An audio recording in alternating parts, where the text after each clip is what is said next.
শুরু হচ্ছে বঙ্কিম পাঠের প্রথম গল্প, বঙ্কিমচন্দ্র চট্টোপাধ্যায় লেখা যুগলাঙ্গুরীয়। প্রথম পরিচ্ছেদ। দুইজনে উদ্যান মধ্যে লতামণ্ডল তলে দাঁড়াইয়াছিলেন। তখন প্রাচীন নগর তাম্রলিপ্তের চরণ ধৌত করিয়া অনন্ত নীল সমুদ্র মৃদু মৃদু নিনাদ করিতেছিল। তাম্রলিপ্ত নগরের প্রান্তভাগে সমুদ্রের তীরে এক বিচিত্র অট্টালিকা ছিল।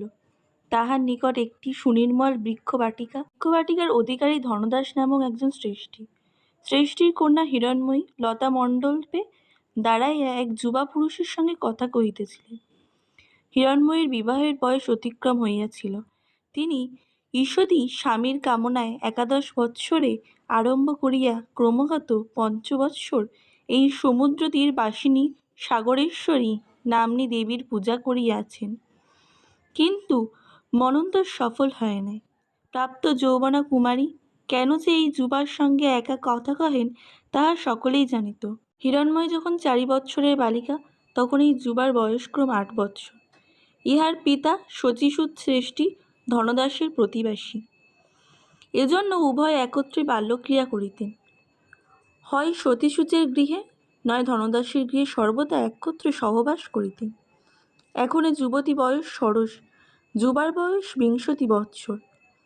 তথাপি উভয়ের সেই বাল্যসখিত্ব সম্বন্ধই ছিল। একটুমাত্র বিঘ্ন ঘটিয়াছিল। যথাবিহিতকালে উভয় পিতা এই যুবক যুবতীর পরস্পরের সঙ্গে বিবাহ সম্বন্ধ করিয়াছিলেন। বিবাহের দিন স্থির পর্যন্ত হইয়াছিল। অকস্মাৎ হিরণময়ীর পিতা বলিলেন, আমি বিবাহ দেব না। সেই অবধি হিরণময়ী আর পুরন্দরের সঙ্গে সাক্ষাৎ করিতেন না। অদ্য পুরন্দর অনেক বিনয় করিয়া বিশেষ কথা আছে বলিয়া তাহাকে ডাকিয়া আনিয়াছিল। লতা মণ্ডপে আসিয়া হিরণময়ী কহিল, আমাকে কেন ডাকিয়া আনিলে? আমি এখনে আর বালিকা নহি। এখন আর তোমার সঙ্গে এমতো স্থানে একা সাক্ষাৎ করা ভালো দেখায় না। আর ডাকিলে আমি আসিব না। 16 বৎসরের বালিকা বলিতেছে আমি আর বালিকা নহি। ইহা বড় মিষ্ট কথা, কিন্তু সে রস অনুভব করিবার লোক সেখানে কেহই ছিল না। পুরন্দরের বয়স বা মনের ভাব সেরূপ নহে। পুরন্দর মণ্ড বিলম্বিত লতা হইতে একটি পুষ্প ভাঙিয়া লইয়া তাহা ছিন্ন করিতে করিতে বলিলেন, আমি আর ডাকিব না। আমি দূর দেশে চলিলাম, তাই তোমাকে বলিয়া যাইতে আসিয়াছি। হিরণময়ী, দূর দেশে? কোথায়? পুরন্দর, সিংহলে। হিরণময়ী, সিংহলে? সে কি? কেন সিংহলে যাইবে? পুরন্দর, কেন যাইব? আমরা শ্রেষ্ঠী বাণিজ্যযাত্রা যাইব। বলিতে বলিতে পুরন্দরের চক্ষু ছলছল করিয়া আসিল। হিরণময়ী বিমনা হইলেন, কোনো কথা কহিলেন না।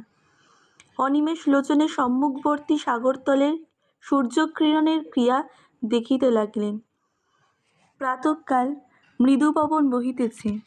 মৃদু পবনস্থিত অতুঙ্গ তরঙ্গে বালুকারশ্মি আরোহণ করিয়া কাঁপিতেছে। সাগরতলে তাহার অনন্ত উজ্জ্বল রেখা প্রসারিত হইয়াছে। শ্যামাঙ্গীর অঙ্গে রজতালঙ্কারঙ্গ ফেনোজ্জিত হইতেছিল।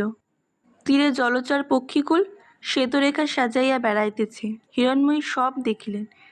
নীল নদ দেখিলেন, তরঙ্গশিরে ফেনমালা দেখিলেন, সূর্যরশ্মির ক্রিয়া দেখিলেন, দূরবর্তী অর্ণপোত দেখিলেন, নীলাম্বরের কৃষ্ণবিন্দুবৎ একটি পক্ষী উড়িতেছে তাহাও দেখিলেন। শেষে ভূতলশায়ী একটি পুষ্প কুসুমের প্রতি দৃষ্টি করিতে করিতে কহিলেন, তুমি কেন যাবে? অন্যান্য বা তোমার পিতা যাইয়া থাকে। পুরন্দর বলিল, আমার পিতা বৃদ্ধা হইয়াছেন। আমার এখন অর্থ উপার্জনের সময় হইয়াছে। আমি পিতার অনুমতি পাইয়াছি। হিরণময়ী লতা মণ্ডপের কাষ্ঠে ললাট রক্ষা করিলেন। পুরন্দর দেখিলেন তাহার ললাট কুঞ্চিত হইতেছে, অধর স্ফুরিত হইতেছে, নাসিকারন্ধ্র স্ফীত হইতেছে। দেখিলেন যে হিরণময়ী কাঁদিয়া ফেলিলেন। পুরন্দর মুখ ফিরাইলেন। তিনিও একবার আকাশ, পৃথিবী, নগর, সমুদ্র সকল দেখিলেন, কিন্তু কিছুতেই রক্ষিল না। চক্ষুর জল গণ্ড বহিয়া পড়িল।